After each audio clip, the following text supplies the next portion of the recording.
பிரிட்டனில் உங்களுக்கு பிடித்தமான இல்லங்களை சொந்தமாக்கிக் கொள்ள எப்பொழுதும் நாடுங்கள் Sri estate agent accountancy and tax. எங்களை மிக விரைவாக சந்திக்கும் போது நாங்கள் மிக விரைவாக உங்களுக்கு அந்த வீட்டு பிரச்சனையை தீர்த்து உங்களுக்கு ஒரு சொந்த வீட்டுக்காரராக நாங்கள் மாற்றி அமைச்சு தருவோம். 333 ரெய்னர்ஸ் லேன், பினா.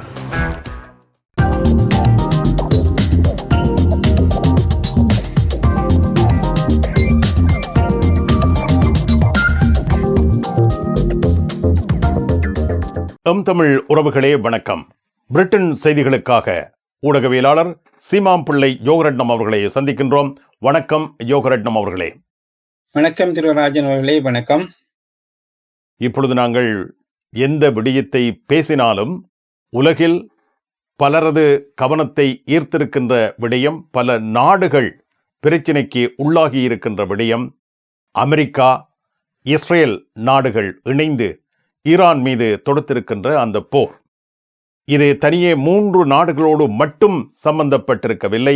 மத்திய கிழக்கு முழுவதும் ஸ்தம்பிதமடைந்திருக்கின்ற நிலை. மக்கள் ஆங்காங்கே சென்று அவர்கள் திரும்ப முடியாத நிலையில் அவர்கள் சிக்கி தவிக்கின்றார்கள். இப்படியான நிலை நடந்து கொண்டிருக்கின்ற பொழுது நாடுகள் ஒவ்வொன்றும் தங்களுக்குள் தாங்களே சில விடயங்களை போட்டி போட்டு மேற்கொண்டு வருகின்றன. அந்த வகையில் பிரிட்டன் என்பது இந்த அமெரிக்கா இஸ்ரேல் இணைந்த ஈரான் மீதான தாக்குதல் நடவடிக்கையில், இந்த போரில் எந்த நிலைப்பாட்டை தற்பொழுது கொண்டிருக்கின்றது? இதற்கு அமெரிக்கா பல்வேறு விடயங்களை தெரிவித்தாலும் கூட பிரிட்டன் எந்த நிலையில் இருக்கிறது? இது மிக முக்கியமான ஒரு கேள்வி. பல காலமாக நடந்த பல போர்களில், அமெரிக்கா தொடுத்து வந்த போர்களில் பிரித்தானியா எப்படியோ தெரிந்தோ தெரியாமலோ மறைமுகமாக அல்லது பகிரங்கமாக அவைக்கு ஒத்துழைப்பு கொடுத்து வந்தது வரலாறு. ஆனால் இந்த முறை இந்த ஈரான் மீதான அமெரிக்க மற்றும் இஸ்ரேலியருடைய இந்த படையெடுப்பானது எல்லா நாடுகளும் தங்களை ஆதரிப்பார்கள். குறிப்பாக பிரித்தானியா, நாங்கள் 2 பேரும் நல்ல உறவுள்ள நாடுகள், ஆளுக்கள் சகல விதத்திலும் ஒத்துழைக்கும் நாடுதானே, ஆகவே பிரித்தானியாவும் தங்களோடு ஒத்துழைக்கும் என்ற ஒரு மனநிலையில் இந்த போரை ஆரம்பித்து விட்டார் டொனால்ட் ட்ரம்ப். ஆனால் அவர் பகிரங்கமாக தன்னுடைய அந்த அடிபாடுகளுக்கு பிரித்தானியாவுடைய விமான தளங்கள், போர் விமான தளங்களை அல்லது அந்த இராணுவ தளங்களை பயன்படுத்துவதற்கு கியர் ஸ்டார்மர் அவர்கள் மறுத்து விட்டார். இதுதான் முக்கியமான ஒரு புள்ளி. பகிரங்கமாக அவர் நேரடியாக கூறாவிட்டாலும் அதற்கான பதிலை கொடுப்பதில் சற்று தாமதம் காட்டிய பொழுது டொனால்ட் ட்ரம்ப் அவர்கள் மிக கோபத்துக்குள்ளாயிருந்தார்.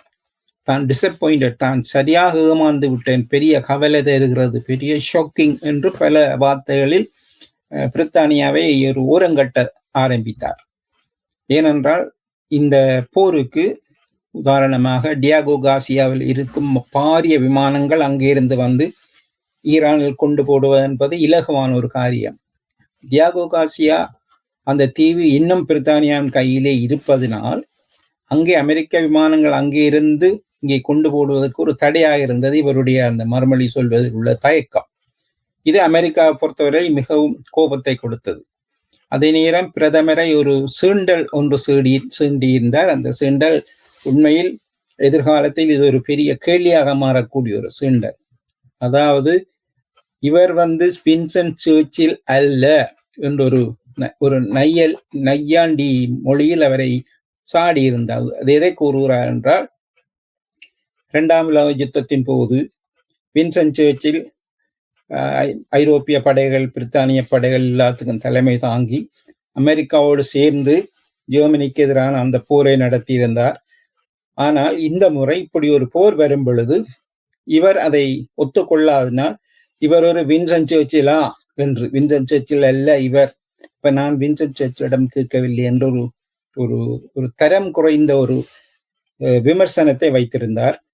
இது பிரித்தானியரை பொறுத்தவரையில் அது அவர்களுக்கு நிறைய கோபத்தை கொடுத்தது.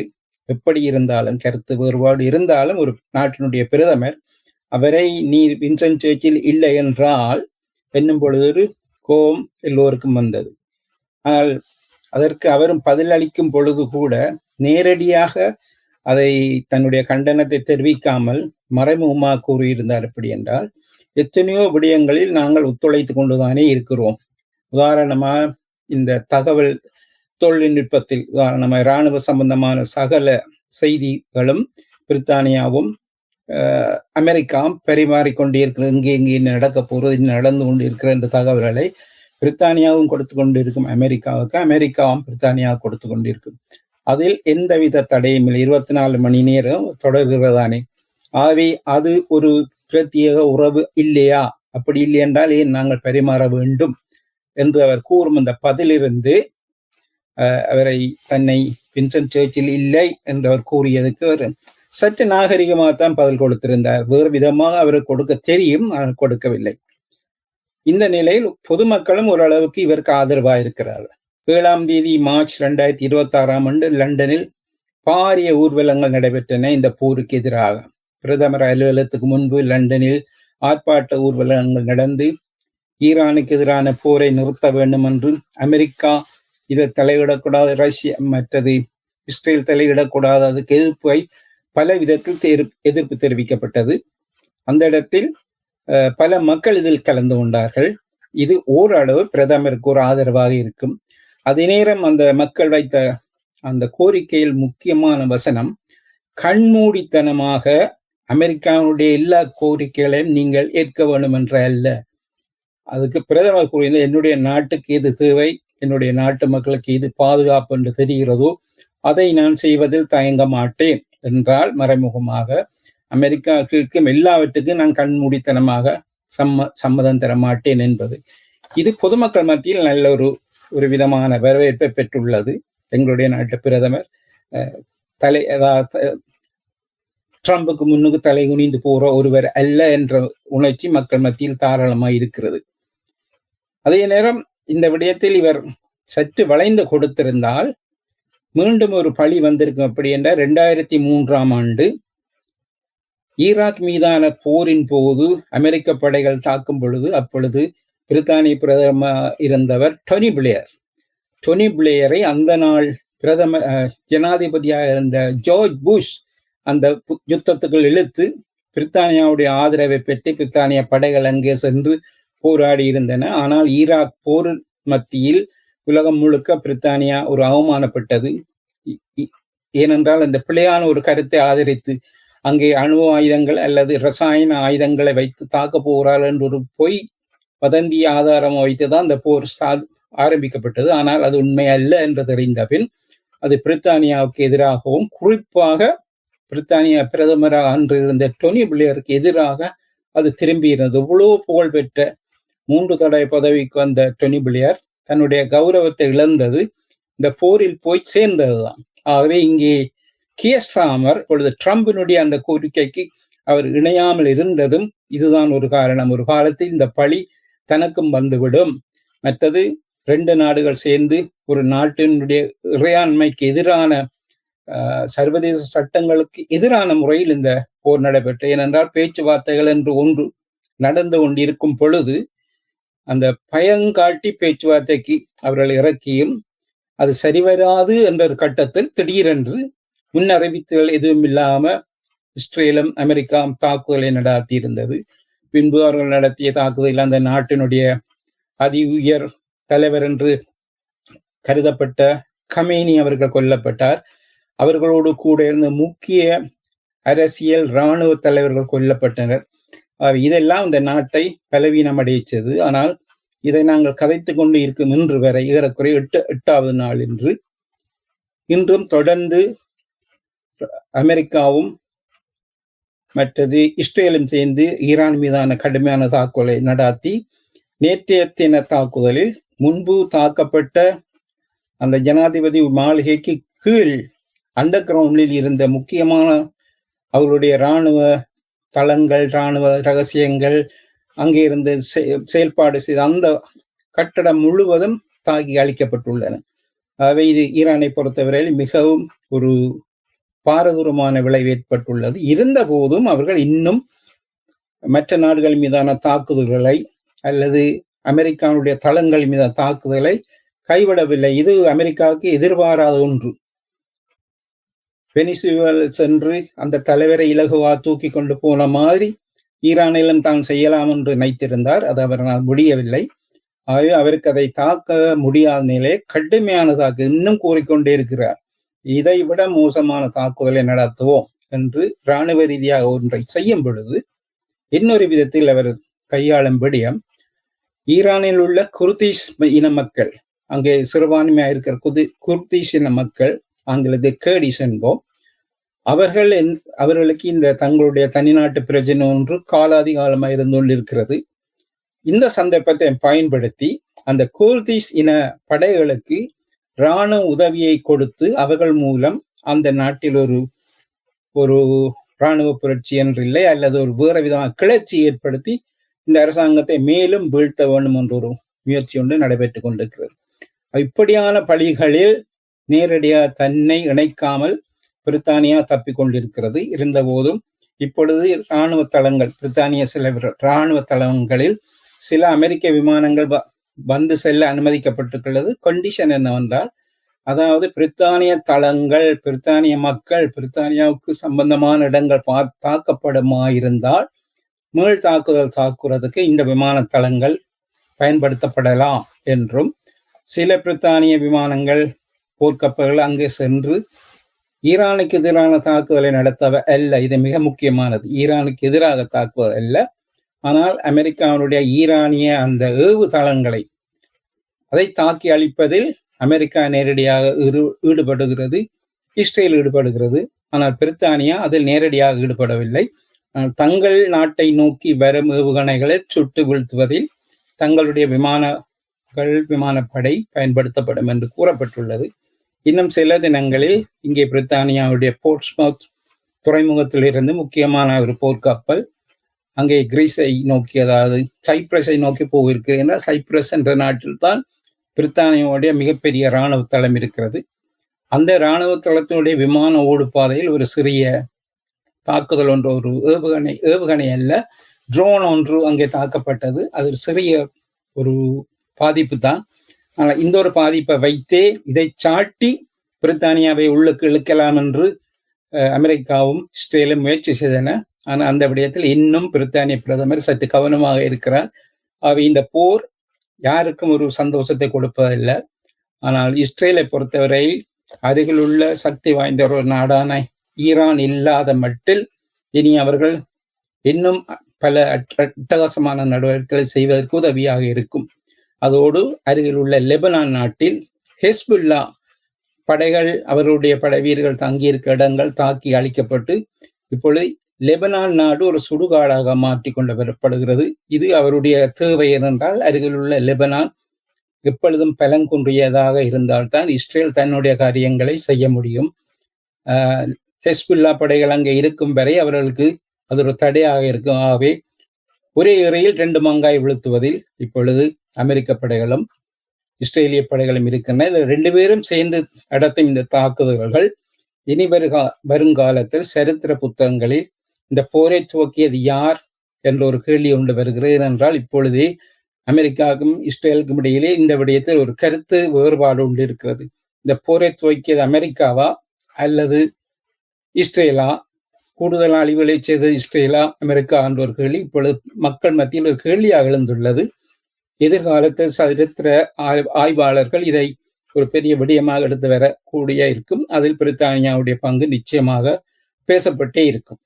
போரில் நீயா நானா என்ற கேள்வி எழுந்துவிட்டாலே அங்கு சர்ச்சைகளுக்கு குறைவிருக்காது. நீங்கள் கூறியது போல எதிர்கால செய்திகள் என்பது இந்த சர்ச்சைகள் தொடர்பாகவும் பேசப்போகின்றன என்பதைத்தான் நாங்கள் புரிந்து கொள்ளக்கூடியதாக இருக்கிறது. இந்த நிலையில் இப்பொழுது நீங்கள் உலகப் போரின் பொழுது வின்சன் சர்ச்சில் அவர்கள் பற்றி எடுத்துரைத்திருந்தீர்கள். அதனை அடுத்து ஈராக் போரின் பொழுது டோனி பிளேயர் அவர்கள் மேற்கொண்ட நடவடிக்கை பற்றியும் எடுத்து கூறியிருந்தீர்கள். இப்பொழுது இந்த அமெரிக்காவும் இஸ்ரேலும் இணைந்து ஈரான் மீது தொடுக்கின்ற இந்த போர் நடவடிக்கையில் பிரிட்டன் நாட்டினுடைய இன்றைய பிரதமர் கீர் ஸ்டார்மர் அவர்கள் எடுத்திருக்கின்ற நடவடிக்கை தொடர்பாக மக்கள், பிரிட்டன் வாழ் மக்கள் எப்படியான கருத்தை கொண்டிருக்கின்றார்கள்? இந்த இடத்தில் அவர் புத்திசாலித்தனமா நடந்திருக்கிறார் என்றுதான் கூறப்படுகிறது. ஏனென்றால் பல விடயங்களில் பிரதமருக்கு கடந்த 2-3 மாதங்களாக அரசியல் ரீதியாக பல தோல்விகள் அல்லது பல சோதனைகள் ஏற்பட்டு ஒன்றிலிருந்து ஒன்றாக அவர் விடுபட்டு தப்பி வந்து கொண்டிருக்கிற இந்த நேரத்தில் அவர் சற்று கவனமாக இருக்க வேண்டியிருந்தது. ஆனால் இந்த நேரத்தில் இவர் இந்த சாட்டிலாவது இவரை வீழ்த்தலாமா என்று இங்கே காவல் இருந்த சில கட்சிகள் இருக்கிற, அதுதான் இதில் ஒரு வேடிக்கையான சம்பவம் இங்கே இருக்கிறது. உதாரணமாக பொதுமக்கள் இவர் போரில் கலந்து கொள்வதை விரும்பவில்லை. ஆனால் ஆச்சரியம் என்னவென்றால் எதிர்கட்சி தலைவியான கெபி பெர்னோக் என்பவர் வலு கட்டாயமா பிரதமரை இந்த போருக்குள் இழுத்து இதனால் இவர் அவமானப்பட்டு இவர் விழுவதற்கு ஒரு காரணமாக இந்த போர் இருக்காதா என்று தன்னுடைய கருத்துக்களை தெரிவித்துக் கொண்டே வருகிறார். என்னத்துக்கு இவர் தயக்கம் காட்டினார்? ட்ரம்ப் கேட்டவுடன் இவர் போயிருக்கணும், கட்டாயம் தாக்கி இருக்கணும், ஈரானில் உள்ள ஏவுதளங்களை எங்களுடைய பிரித்தானிய விமானங்கள் தகர்த்திருக்கணும், இது ஏன் இவர் செய்யவில்லை, இவருக்கு துணிவில்லை, இதை வெக்கக்கேடு என்ற மாதிரி அவர் கதைத்திருந்தார். இதை எதை அவர் கூற விரும்புகிறார் என்றால், ஒன்று, ட்ரம்ப் அவர்களுக்கு தான் ஒரு நல்ல பிள்ளை பட்டம் ஒன்றை பெறுவதற்கு. ஏனென்றால் எதிர்காலத்தில் இங்கே பிரித்தானிய அரசாங்கத்துக்கு எதிரான எலெக்ஷன் நடக்கும் பொழுது நைஜல் ஃபராஜுக்கு 100% ஆதரவை வழங்குவதற்கு அமெரிக்கா தயங்காது. எலோன் மாஸ்க், ட்ரம்ப் எல்லோரும் சேர்ந்து. அப்படி இருக்கும் பொழுது அதில் தனக்கு ஓரளவுக்கு பங்கு கிடைக்கணும் என்பதற்காக இப்பொழுது அமெரிக்காவுக்கு ஆதரவாக அவர் கதைக்க ஆரம்பித்து விட்டார். இது பொதுமக்கள் மத்தியில் மிக கோபத்தை உண்டாக்கி இருக்கிறது. இது வேறு நாட்டு போர், எங்கடைய அல்ல. இதில் எங்கட பிரதமர் பங்கு பெறவில்லை. ஏன் அதற்காக இவ்வளவு கஷ்டப்பட்டு அவரை இதை இழுக்கிறார் என்பது விளங்கும். பிரதமருக்கு இது புரியாததல்ல. அவரு நாசுக்கா இல்லை, என்னுடைய மக்களுக்கு இது தேவையோ, என்னுடைய நாட்டுக்கு இது தேவை என்று எங்கள் நாடு பாதிக்கப்படுமா இருந்தால் நாங்கள் அதற்கான பதிலை சொல்லுவோம். இப்பொழுது அப்படி எதுவும் இல்லை. அதாவது இந்த போர் எங்கட போர் அல்ல என்பதை மறைமுகமாக கூறியிருக்கிறார். எதிர்கட்சிகள் உதாரணமாக நைஜல் ஃபராஜ் இன்னும் வாய் திறக்கவில்லை. இது கூட ஒரு ஆச்சரியமானது. ஏனென்றால் இந்த முதல் நாங்கள் கூறியது போன்று இந்த அகதி விவகாரமோ அல்லது குடிவரவு விவகாரத்தில் எவ்வளவு அதிரடியான நடவடிக்கை அறிவிக்கும் பொழுது அரசாங்கம் அதற்கு சற்று குறைவான மாற்றங்களை அறிவித்ததில் சற்று வாய் மூடிக்கொண்டிருப்பவர் இப்பொழுது இந்த போர் விவகாரத்தில் அவர் கண்ணை மூடிக்கொண்டே ட்ரம்பை ஆதரிக்கும் ஒருவர். ஆகவே இந்த போர் விவகாரத்தில் என்னத்தை கூற போறார் என்று எதிர்பார்க்கிறார்கள். ஆனால் அவர் நிச்சயமாக இப்ப அமெரிக்கா சென்று விட்டார். அமெரிக்க ஜனாதிபதியோடு உணவு உண்பதற்கு விருந்து சென்று விட்டார். அங்கே திரும்பியவுடன் நேரடியாக ஒரு பாய்ச்சல் ஒன்று பாய்வார். பிரதமருக்கு எதிராக இந்த போரில் கலந்து கொள்ளாதது வெக்கக்கீடு, அது இது என்று எதிர்கட்சி தலைவியான கெமி பெர்னோக் உடைய பாணியில் நைஜல் ஃபராஜ் மிக விரைவில் கூறுவார். ஏனென்றால் அவருக்கு தேவை தான் பதவிக்கு வரணும், இப்பொழுது உள்ள அரசாங்கத்தை வீழ்த்தோணும், எந்த ஆயுதம் கையில் இருக்கிறதோ அதை தூக்கி அடிப்பதற்கு காவலாக இருக்கிறார். அதில் சிறிய விழுந்த ஆயுதங்களை பொறுக்கி எதிர்கட்சி தலைவியும் அடிக்க இருக்கிறார். இது ரெண்டும் நோக்கும் பொழுது எங்களை சற்று வேடிக்கையாக இந்த நிகழ்ச்சியை பார்க்கிறோம். ஆனால் வேதனை அந்த ஈரானிய மக்களுக்கு என்பது மட்டும் நாங்கள் மறந்துவிடக்கூடாது. நல்லது. ஊடகவியலாளர் ஜோரண்டம் அவர்களே, மீண்டும் மற்றும் ஒரு பதிவில் சந்தித்துக் கொள்வோம். மிக்க நன்றி, வணக்கம். மிக்க நன்றி ராஜன், மீண்டும் சந்திப்போம், வணக்கம்.